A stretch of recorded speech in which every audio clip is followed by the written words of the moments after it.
Hi guys, I just want to say thank you for your wonderful support and warm comments that you always left in the comment section. I'm so bad at showing gratitude and appreciation, but thank you so much. And to tell you honestly, My Omega is my second series that I've written. The first series entitled Untitled that I've written was already uploaded in this YouTube channel, TsukiHina. It has 14 parts with an additional 8 parts. So if you're quite interested in the first story that I wrote, visit our channel. I shared their link and the link for the first part of Untitled in the description below. And with that, welcome to one of my favorite part that I've written so far, part 9 of My Omega. Enjoy! Content warning, rape or mention of rape, sexual harassment, suicide or suicidal thoughts, or mention of suicide, depression, panic or anxiety attack, and more. You have been warned. If you're uncomfortable with this, please stop reading or listening. You can choose other stories for a while. There are other great or extremely great writers out there. Disclaimer: I do not own the haiku characters that are to be used in this story. Photos or covers were picked from Google. Credits to the owner.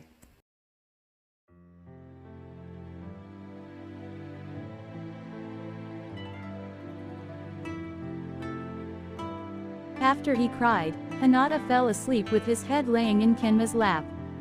Kenma pats Hinata's shoulder slightly to lull him more while playing with Hinata's curls.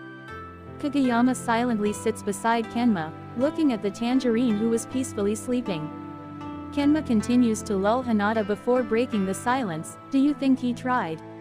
I just found it on his patient's file. He has a laceration on both wrists, Kageyama whispered replied. No wonder he also wore long sleeves, Kenma thought to himself. Don't you think we have to call his alpha? Kageyama looked at Kenma curiously. How did you know he has an alpha? The way that tall blonde guy in your team looks at him says it all, Kenma replied. Yeah, right, don't worry. That extreme emotion he had earlier might alert Tsukishima. He'll be here any minute now unless Shō blocks their connection, Kageyama chuckled. Kenma suddenly looked at Kageyama, surprised by the latter's statement. And that's when Kageyama realized he was doomed. Oh, gosh, I'll get killed by Dashi. Never thought someone like you has a big mouth, Kenma said, laughing at the other's internal suffering. Kageyama glared at him and said, sorry, but I thought you also knew that. Kenma sighed and continued to comfort Hinata in his sleep. Do you have an idea about their bond? He asked. He doesn't know anything, and it's none of your business to know.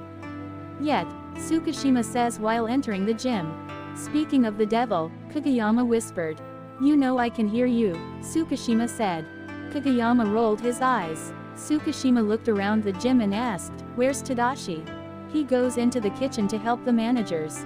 Well, Shō forgot his duties again, Kageyama said. He nodded and kneels in front of Hinata and saw his tear-stained eyes. Why did he cry? I think Hinata-kun should be the one to answer that, Kenma said, to which Tsukishima gave a skeptical look. Kenma just rolled his eyes and said, take him. He needs to rest. Tsukishima immediately carried Hinata, and so Kenma stood up and said, take good care of him, okay? I will, Tsukishima replied. Tsukishima starts walking toward their room alongside Kageyama. He keeps looking at Kageyama, waiting for the latter to tell him what Kenma means. Kageyama gave him a single look, then looked ahead again, as Kenma-san says, Hinata should be the one to answer that. Tsukishima sighs. I sneak out the gym 3 and head to the gym where Shō and Kageyama practice. I'm so tired, I need my cuddles, I said to myself. When I reached the gym, everything was silent, and I saw that Shōyō had fallen asleep in Kenma-san's lap. I silently entered the gym. Do you have an idea about their bond? I heard Kenma-san ask. Whatever they're talking about, I have to cut Tobio out. He doesn't know anything, and it's none of your business to know. Yet, I said, As I approached near, I saw that Shōyō had tear-stained eyes. As I kneel, "Why did he cry?" I asked. I think Hinata-kun should be the one to answer that," Kenma-san replied. I caressed Shō's cheek, removing the few stains. I gave him a skeptical look while thinking, it's been a while since he cried like this. Kenma-san rolled his eyes and said, "Take him. He needs to rest." I immediately carried Shōyō. Kenma-san stands up and says, "Take good care of him, okay?" "I will," I said. I lay Shōyō in his futon and covered him when he started to wake up from his slumber. "Hey there, sleepyhead," I said softly. He looks around, familiarizing where he was before exhaling. "Hi, Kay. You good?" I asked. He nodded and said, "I need to take a shower." I started caressing his hair and said, "You can take a shower later." Shōyō almost purrs at my action. I know he loves petting. "Do you want some cuddles?" Shōyō asked. "Can I lay beside you?" I said. He nods and scoots a little, giving me some space. I laid down on the bed, big spooning, "Love. Are you okay?" I asked. "Yeah, I'm fine. I'm just tired," he said. I kissed his temple and said, "You know, I'm here. Always, right?" He rolled facing me and tightened the hug. "I know you're always there for me." "Thank you. Do you mind if I ask you about what you mean by you're just tired?" I asked while playing with his hair. As Kay asked me why I'm tired. I was torn between telling him why or dodging the question. "Maybe it's time to tell him how you feel," Eleanor said. "Do you think?" I asked, doubtful. Maybe it will somehow help you to be free," she said. Maybe Eleanor was right. Maybe I just need to tell Kay about what I feel, what kept running in my head. Maybe he can help me. Or maybe after sharing it, he will think you're a burden. Maybe he can't help you with anything. He is just trying to make you feel he can help, but he can't. Or maybe, one pair of hands cupped my cheeks, cutting those dark thoughts as he made my face look up. I saw Kay's concerned look. "Hey, relax. You don't have to answer my question if you're uncomfortable discussing it," he said. No, I want to share it with you. It's just," I said. He hugs me tightly and says, "Take your time. We have all the time in the world." I hugged back and took a deep breath. I'm just tired of myself. Just being like this. It is so tiring, I started. Kay rubbed my back, giving me encouragement and comfort, so I continued. I'm so tired to keep telling myself it was fine, but it wasn't. I'm so tired of trying to show I'm fine, but I wasn't. I'm not fine, not at all.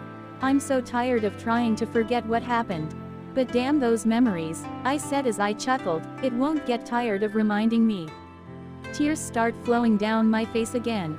I'm so tired, Kay. I just want to give up. You know, I said as I sobbed, I'm sorry. I buried my face in Kay's chest. I was too ashamed now to face him. Too scared to see his reaction. I'm scared to see that face. That face that maybe he makes when he sees me in the bathtub that day. I'm so tired, Kay. I just want to give up. You know, he sobbed and said, I'm sorry. I didn't know what to do or say when Shōyō started telling me what was on his mind. Especially those last words he says. I just want to give up. It's like I was on that day again. On that day when I saw Shōyō laying in that bathtub, bathed in his blood. I tighten my hug on Shōyō as if he will disappear in front of me. Don't, or you, fuck, I said, lost for words. I can't stop myself this time. I started crying as I buried my face in Shō's head. I'm sorry, Shō. I'm sorry I wasn't there to protect you. I'm sorry you have to face it on your own. I'm sorry you have to experience that kind of. I'm sorry I did not notice your suffering early, I sobbed. I'm sorry, but please. I know this will be a selfish request, but please.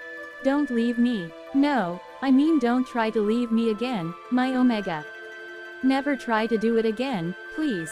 I said as I sobbed pleading, not sure if for Shōyō or for any deity that could hear me. I whispered again, please, Shōyō. Even just for me. I was baffled by K's words and his sudden outburst. Right, I wasn't the only one who was suffering here, K, too. After seeing me there in the bathtub trying to kill myself. Seeing your childhood friend, seeing your fated pair bathing in blood, with a blade in his hand. Of course, he got traumatized. Not to mention those scars that keep a reminder of that event. Not just for me, but also for K. I also tightened my hug.